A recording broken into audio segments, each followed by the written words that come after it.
sent Todd Strange, Christopher Murphy, General Sams, or anybody? Has that been said to you, and who said it? Yes, the mayor said that to me on June the 13th when he said I was not going to return as a police chief. And did you ask to, in fact, I think you and I talked on the 14th on Saturday. Yes, we did. And you told me you wanted to face these so-called accusers. Have you been provided any specifics of what they are saying by this game of innuendo? No. Who's walking on eggshells? I'm trying to understand that. I mean, what is that? Is that a new offense I don't know about, the eggshell offense? As I've asserted, I asserted it Monday, and I will say it again and again. I have not conducted myself in any form or fashion. I have not abused or mistreated anybody. There is nothing that I've done that I would be ashamed of, that I wouldn't want to get out in the public arena. I have been professional. I have been fair. But I have been strict, and I have held high standards for my organization. Now, you have, I guess, two bosses, Christopher Murphy and Todd Strange? Yes, sir. You actually serve at the pleasure of the mayor. Serve at the pleasure of the mayor, but my direct supervisor was Director of Public Safety. That's Christopher Murphy? Yes. And he's somebody who's going to receive a lot of scrutiny from me for the next several months. I'm looking at his ethics forms this morning. I'm trying to put Christopher Murphy under the microscope. But that's what I'm doing as a member of the press. My question to you is, has Christopher Murphy provided you a written reprimand of any nature since November of 2013 and what he's described there? Do you have written communications? Do you have things he's said you're not doing as police chief? Is there anything that you can point to in which he indicated you weren't doing your job right? I had a conversation with General Sams last year about some of the frustration that I was dealing with in operations at the Montgomery Police Department, and Director Murphy not allowing me to do my job. And under the city personnel rules, that is considered a protected communication. And under the protected communication policy, under the personnel rules for the city county personnel department, protected communication is just that, it's protected. And General Sams, he's a retired military man, he's got a great career. He shared with me, and actually Chief Brown and Chief Cook were in the room when we had this discussion with General Sams about some of our frustrations with the director. And Director Sams trying to facilitate a dialogue and trying to kind of bring us all together on the same page, and he spoke to the director. Well, let me come back to my question, and then we'll stay with that. Okay. Has Christopher Murphy sent you any written reprimand telling you something you were not doing as chief? It wasn't a letter of reprimand. After General Sams spoke to the director sent me what he called a letter of expectation, and he outlined things that he wanted the two of us to work on. Is that a document you'd be willing to release to me and members of the press? Sure. And in that, did they indicate anything about a hostile work environment? No. Now, I want to reach this point. No one in the media has reached some of these things I'm going to go to today. I was very outspoken about Christopher Murphy's use of public resources and police staff driving him to, the Auburn football games and other things. You're aware of that. Yes. You've listened on the show. You're in fact aware that occurred. Yes. There have been a lot of complaints in the police department from rank and file about the public safety director's use of resources. Is this one of the bones of contention between you and Christopher Murphy? You challenging whether or not that's a proper allocation of resources? Or is that one of the things? No, I've never challenged it. He's my superior, and I never questioned that. Did they interview you? Has there been any investigation? No, I've never been interviewed, never been asked any questions. Now, Mayor Strange said on this show that he was going to refer this to the internal investigator, whatever you call General Sams. Do you know of any investigation into Christopher Murphy's conduct that's occurred by the city of Montgomery? No. You've never been interviewed? No. Has any member of your staff been interviewed? I'm not aware. Well, it was swept under the rug. It may be time to take the matter to the Alabama Ethics Commission, where new people serve on the Alabama Ethics Commission. People like Jerry Wood, who's been a prosecutor in the U.S. Attorney's Office. People like General Eddie Crowell, who has an outstanding reputation. Maybe it's time to take that to the Ethics Commission. Folks, we're going to come back. We're going to explore this more. We will do our best to get this, quote, letter of, what did he call it? A letter of expectation. Letter of expectations. Now, this is Christopher Murphy. And then you're going to hear him make some other statements and innuendo. I thought the interview by WSFA, our news party yesterday, quite frankly, wasn't balanced.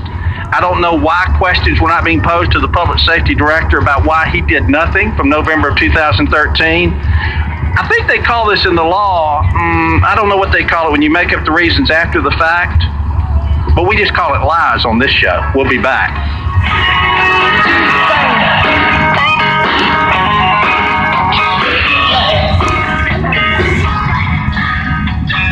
Unfortunate collisions, or a tree falls on your car, or somebody just keys it because they're mad about the weekend. Take it to Chico's Paint and Body, any of those 4 locations. William Chico Flores, they'll do a great job, outstanding job, and a good reputation to work with your insurance company and have rental cars available. So Chico's Paint and Body. My guest this morning is Kevin Murphy, who still holds the title, although in name only, of being the police chief of Montgomery, Alabama. And Chief, we were discussing matters involving your reputation and responding to that. I sensed what the city is now trying to do is have a lot of interviews by a lot of people to take away from what the public wants to know, and that is who's telling the truth here. Sure. Something the director said in his interview with WSFA about members asking my secretary, what kind of mood is he in?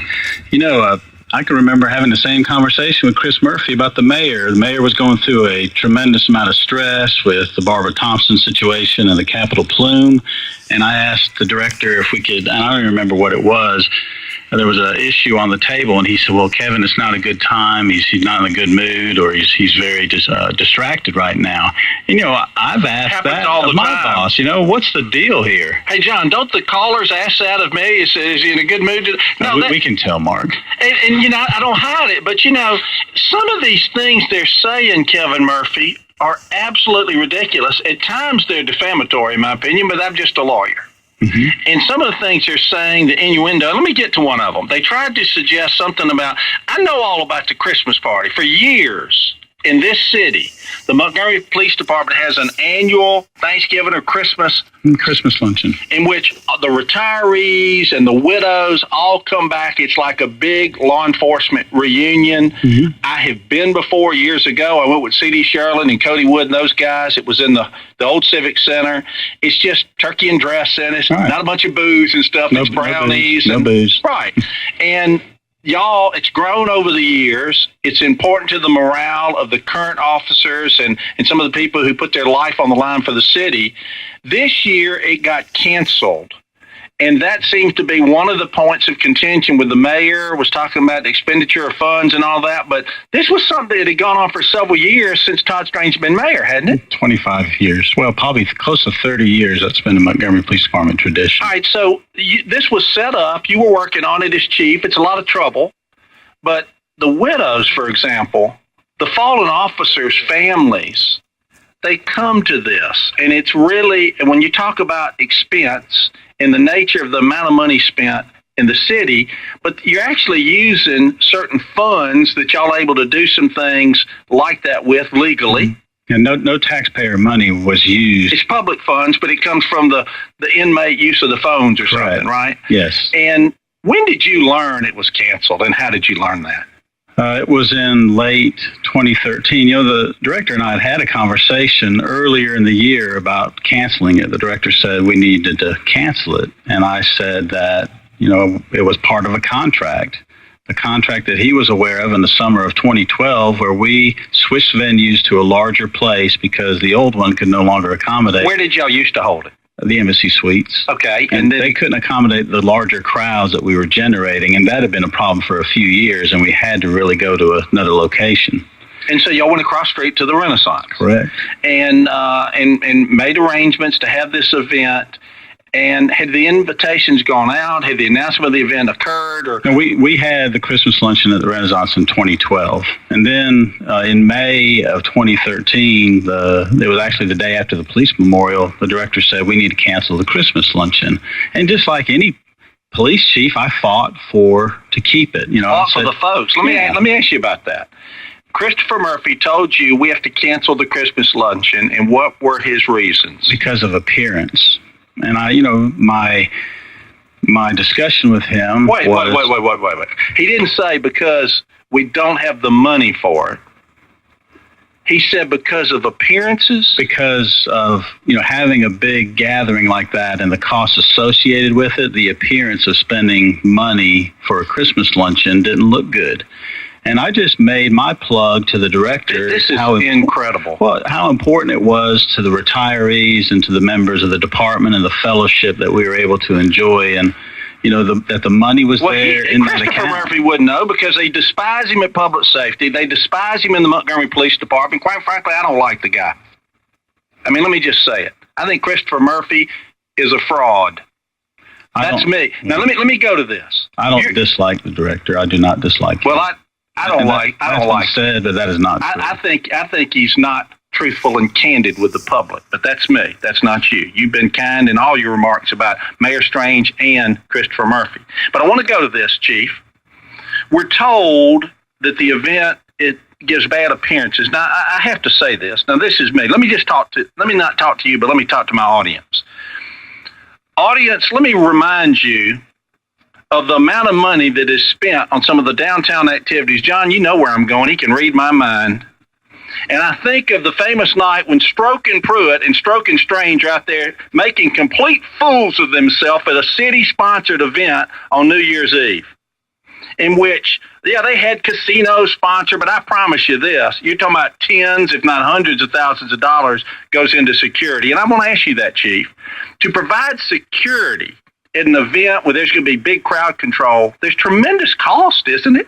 Well, it's expensive. You have a football game, or back in the day with Jubilee, any gathering, any large gathering anywhere, whether it's in Montgomery, certainly security is always an expenditure. Well, did you take the cancellation issue directly to the mayor? Did you ever talk to Todd Strange about it, or were you stuck with the decision of Christopher? I never discussed it with the mayor until much later, until this year, 2014. Are they saying this is why you were fired? Because John rolled the tape. Let's see if you can bring that up again. I think he goes into talking about that maybe in this particular segment. Let's just test our system. Intense Kevin Murphy was never locked out of his office, but he was restricted from City Hall. I didn't want Kevin Murphy to come up and confront the mayor about an issue without being announced. Director Murphy says the mayor and the outgoing chief have a gentleman's agreement surrounding the terms of Murphy's leave and retirement. He says the mayor has gone to great extremes to keep this agreement. Thank you. All right, let's just stop it right there because it's in the other. But even that point is amazing. Christopher Murphy. Now, this didn't want you to have a direct communication with Todd Strange, and you and Todd Strange. Montgomery clearing. Yeah, Todd Strange and you had this joint press conference just the other day. Have you ever threatened the mayor? No, I'd like to read you a text I sent the mayor. This is the last communication I had with Mayor Strange. This is on Tuesday, June the 10th. Thank you, Mayor Strange. You are a kind Christian man. I'm receiving a lot of phone calls. I appreciate you. You have made this tragedy more bearable with your actions. We're going to spend a few more days here and then come home. I'll call you soon afterwards. Thank you for being so understanding. You are a good man. Take care. What date is this? June the 10th, Tuesday, June the 10th. Tuesday, June the 10th, before the meeting on the 11th, which the command staff met. Did you get a response back from Todd? No. But again, does that sound like somebody? I mean, I don't understand where this is coming from. I'm going to get this right out there because I have learned through my sources the SWAT team was split into two, covering Todd Strange and Christopher Murphy's house. They had an increased police presence. You can confirm this. They had an increased police presence at City Council meeting about a week ago. You know that, don't you? I was told. And why? I don't know. Have you ever threatened Todd Strange or Christopher Murphy in any manner? Never. And folks, this is what I'm talking about. This is the way the smears happen. And I've watched it in my career, not only in Montgomery, Alabama, but I've watched what happens in Washington, D.C., and what they try to do, and what they expected you would do, Kevin Murphy, and this is where they've made a bad prediction. You're kind of military in the way you look at command. You have to be as a police chief. Yes. There's a chain of command. When I was legally advised to a governor, I advised him to do one thing at times, and he might have done another. Then I had to defend that decision for the state of Alabama. Often you have to give your best advice. They then do what they choose to do, and you really are down to two choices if it's not illegal. You either resign or you support the decision being made by your higher up. And that's what you've done often as police chief. Mm-hmm. Folks, you're getting a different picture, but we're going to stop, talk to Tyler Tullis at Hometown Lenders. Tyler, what a moment to be on the show. If you want high ratings, and they're high every day, Tyler, but most everybody in Montgomery's listening now. I want you to convince them, as the Montiels are, we're going to have some fun with this. Joey, we started working on it yesterday, why we should do a mortgage with Hometown Lenders. Hey, good morning, gentlemen.